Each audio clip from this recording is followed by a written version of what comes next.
Nos acompaña Guillermo Lasso, expresidente del Banco de Guayaquil. Ahí lo tenemos. Muy buenos días. Bienvenido. Buenos días, Carlos. Gracias, muy amable. En los últimos días ha hecho usted realmente noticia. Ha estado en todos los medios, prensa, radio y televisión. Y leía por ahí que decían que usted deja 41 años de actividad banquera para dedicarse a la política. Sin embargo, yo creo que usted regresa a la política porque ya estuvo antes, fue gobernador del Guayas, superministro de Economía, ministro itinerante en los gobiernos de Maguad y de Lucio Gutiérrez. Es decir, no es que está entrando a la política, usted ya participó de ella. Buenos días. Buenos días, Carlos. En efecto, yo he resuelto dar por terminada una etapa de mi vida profesional, que son 41 años, donde he desempeñado fundamentalmente cargos en el sector privado y ocasionalmente cargos en el sector público, como algunos de los que usted señala. Y he resuelto iniciar una nueva etapa de mi vida, que yo la llamo de continuar sirviendo a los ecuatorianos. Continuar sirviendo a los ecuatorianos con un propósito que para mí es importante, y es la lucha contra la pobreza en el Ecuador. Una consulta.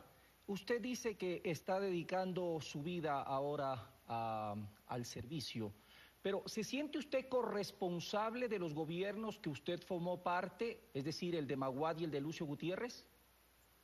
Yo no me siento corresponsable, sino exclusivamente responsable de los actos que yo he realizado en mi vida, tanto en el campo público como en el campo privado. No puedo asumir ni la responsabilidad ni la corresponsabilidad de lo que otros hayan hecho. Una digresión aquí. Usted renunció al cargo de ministro de la Economía por la negativa de Maguad de pagar los bonos BREID, es decir, la deuda externa. ¿Debo entender entonces que usted es partidario de pagar la deuda externa? No, para ser preciso históricamente, yo renuncié porque el presidente Maguad no aceptó mi propuesta de aprovechar las condiciones del mercado para recomprar la deuda ecuatoriana y beneficiar al Ecuador con unos descuentos que en su momento llegaban hasta el 93%. Mi planteamiento fue comprar deuda al 7%. Retomemos la discusión anterior. ¿Con qué ideología va a participar en la línea política ahora? ¿Con la del expresidente Maguad o con la del expresidente Lucio Gutiérrez? En primer lugar, yo no he resuelto participar en política. ¿Lo está haciendo en la campaña? Lo que he resuelto es servir a los ecuatorianos. En segundo lugar, yo creo que el problema de los ecuatorianos es muy claro en este momento y no se resuelve con ideología, se resuelve con buenas ideas. Por ejemplo, el ecuatoriano vive con temor en este momento. No sale de sus casas por miedo a ser asaltado. No transita por las calles con tranquilidad, ni considera un parque como un lugar para disfrutar en familia. Hay problemas de inseguridad. Y ese problema de inseguridad, en alguna medida, es el reflejo de que no hay suficiente trabajo para que el ecuatoriano pueda salir de la pobreza y pueda alcanzar los sueños que una familia con alegría quiere lograr. Las cifras dicen todo lo contrario. El desempleo apenas llega al 4.69%, si no estoy equivocado. Obviamente hay una gran inversión económica. ¿Qué mueve a un banquero a incursionar en la política? Con relación a las cifras de trabajo, yo le quiero decir que la población económicamente activa del Ecuador es de aproximadamente 6.700.000 personas. De esas, solamente el dato a diciembre están afiliadas a la Seguridad Social 2.275.000 personas. La diferencia, o no tienen empleo, o están en el subempleo, o tienen un empleo informal, y sobre todo los informales, unas condiciones precarias que no le permite a una familia ecuatoriana poder desarrollar y alcanzar sus sueños. Por lo tanto, ahí hay una tarea que está pendiente en el Ecuador. Le reitero, y no me contestó la pregunta, ¿va a implementar las políticas de Maguad en caso de que llegue a la política y que se presente como presidente, o va a implementar políticas implementadas en su momento por Lucio Gutiérrez? Mire, yo creo haberle contestado, pero si necesito ser más claro, en ese supuesto caso, que yo no lo acepto porque no lo he resuelto, lo que hay que aplicar son ideas que resuelvan el problema de los ecuatorianos. Déjeme darle un ejemplo. Cuando visité Montalvo, en la provincia de Los Ríos, y me entrevisté con el párroco de Montalvo, él me contó que ahí los niños se mueren a temprana edad por problemas de infección intestinal por falta de agua potable. Por lo tanto, yo creo que es una buena idea que los ecuatorianos hagamos conciencia de esta realidad del Ecuador y desarrollemos ideas para producir agua potable. La madre a la que se le murió el niño no le preocupa si el agua potable fue producida con un modelo comunitario, con un modelo de una empresa pública o con un modelo de una empresa privada. Correcto. Lo que la madre quiere es agua potable y esa es una idea de salud, una idea de progreso, una idea de vida. Estamos hablando de bien común, en eso estamos de acuerdo.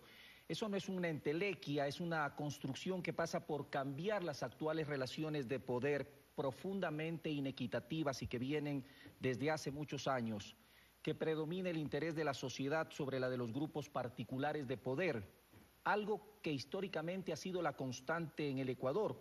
¿Usted piensa cambiar las relaciones de poder en este país? Mire, yo creo en la unidad de los 14 millones de ecuatorianos con un propósito fundamental, que para mí tiene trascendencia en la vida, la lucha contra la pobreza en el Ecuador. Y para luchar contra la pobreza necesitamos del esfuerzo de todos los ecuatorianos y su complementariedad, dentro de un orden de respeto a la Constitución, a la ley y a las buenas relaciones entre seres humanos. Usted habla de los 14 millones de ecuatorianos. Sin embargo, la nueva Constitución plantea acabar con la inequitativa distribución de la riqueza, con claros controles al capital financiero al cual usted se pertenece. ¿Podrá usted controlar a estos grupos que obviamente siempre han estado ligados a usted?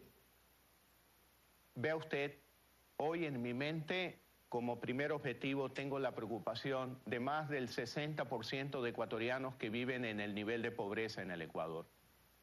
En la medida en que esos ecuatorianos, a través de un trabajo digno, a través de ingresos dignos, no solamente superen el umbral de la pobreza, que es un valor mínimo, sino que accedan a la propiedad, se conviertan en clase media, vamos a lograr un mejor balance de poderes en el Ecuador. Cuando la gente acceda a la propiedad, siente en su bolsillo la bondad o no de unas políticas públicas que estimulen su desarrollo y crecimiento. Le replanteo la pregunta.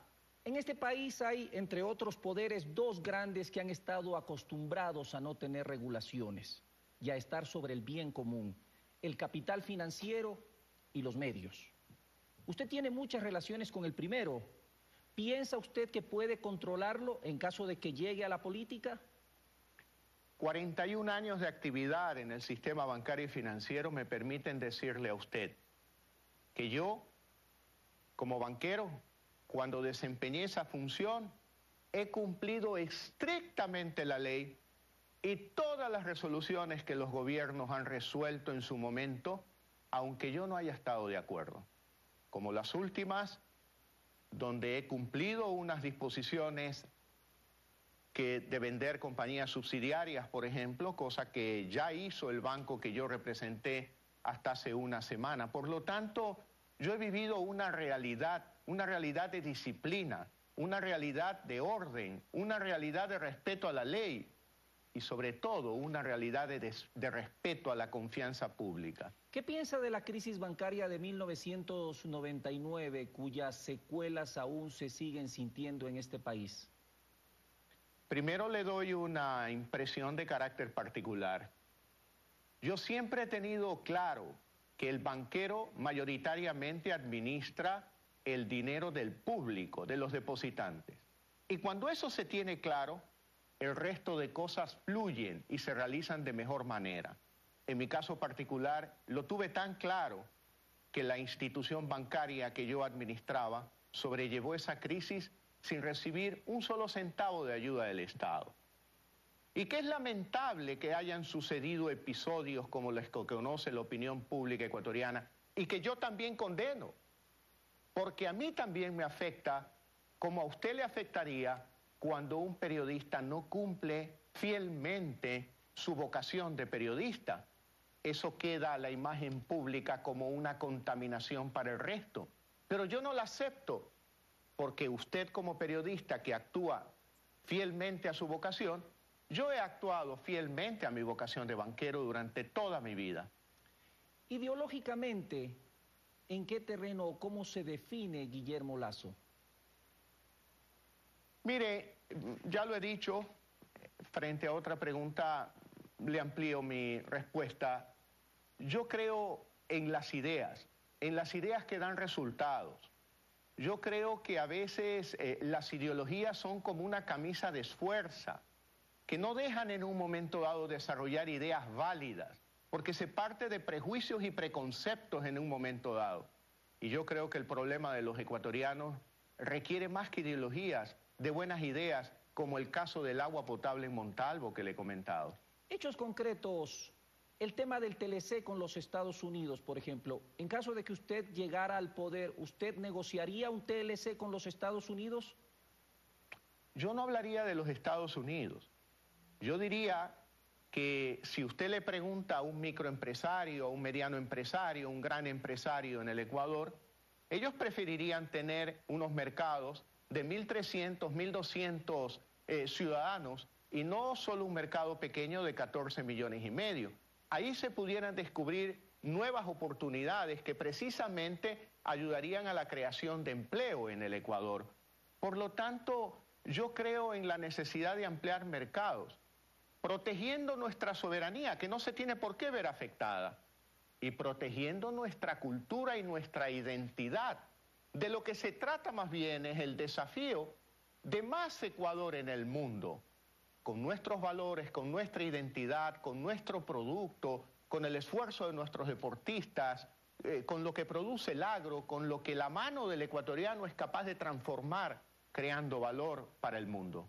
¿Por qué cree usted que en el retorno, para poner un lapso de tiempo, en el retorno de la democracia hasta el día de hoy, estas inequidades no han podido ser superadas?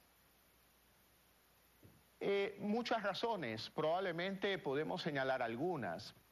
Yo quiero señalar una a la que yo he renunciado y digo, debemos de dejar de ser indiferentes a los problemas comunes de los ecuatorianos. Tenemos que asumir una acción para poder resolver ese problema de los ecuatorianos, ese problema común que se llama la pobreza y que lleva mucho tiempo en el Ecuador y que probablemente no lo vamos a resolver en los próximos 3 años, ni siquiera apareciendo un maravilloso proyecto político. Nadie puede ofrecer que en 4 años se pueda resolver. Por lo tanto, es una batalla que trasciende el tiempo de los gobiernos y que demanda el esfuerzo permanente y constante de todos los ecuatorianos. ¿Cómo hacemos para hacerles entender a los grupos de poder lo que usted está diciendo y poder de alguna manera acabar con esta inequidad? Porque el problema en sí no es el ingreso, el problema es la redistribución, y eso es lo que la gran mayoría de grupos de poder en este país al parecer no terminan de entender. Yo le diría a usted que para distribuir riqueza hay que construirla primero, y abundante riqueza para redistribuirla adecuadamente. Los impuestos son una manera, el trabajo es otra manera, el acceso a la propiedad es fundamental también para redistribuir la riqueza. Por lo tanto, más que con discursos, yo creo que eso se puede lograr con acciones, pero teniendo un valor fundamental, la unidad de los ecuatorianos. Divididos no podemos. Atacándonos los unos con los otros no podemos. Tenemos que hacerlo en unidad, sin ofendernos los unos con los otros, sino sentándonos en una mesa no de espalda a espalda, sino frente a frente, cara a cara, poniendo en la mesa el interés común. Muchísimas gracias por sus criterios, Guillermo Lasso. Gracias a usted, Carlos. Expresidente del Banco de Guayaquil.